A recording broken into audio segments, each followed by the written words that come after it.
ঠিক আছে, ওর ইচ্ছা অনুযায়ী সে যা যা লাগবে ঈদের বাজার করবে, আপনি সেটা পেমেন্ট করবেন।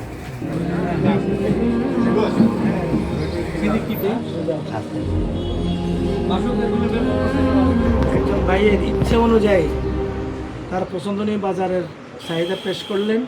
তো তার ইচ্ছা অনুযায়ী তিনি বললেন চিনি 1 কেজি, সেমাই 2 প্যাকেট, লাচ্ছা সেমাই 2 প্যাকেট, চিকন চাউল 1 কেজি, আদা 1 কেজি, তেল 2 লিটার, পেঁয়াজ 2 কেজি, রসুন 500 আধা কেজি, কিশমিশ 500, হুইল পাউডার 500 আধা কেজি, বাইজাম চাল 25 কেজি ওনাকে দিলেন। হ্যাঁ, ওনার ইচ্ছা অনুযায়ী বাজার।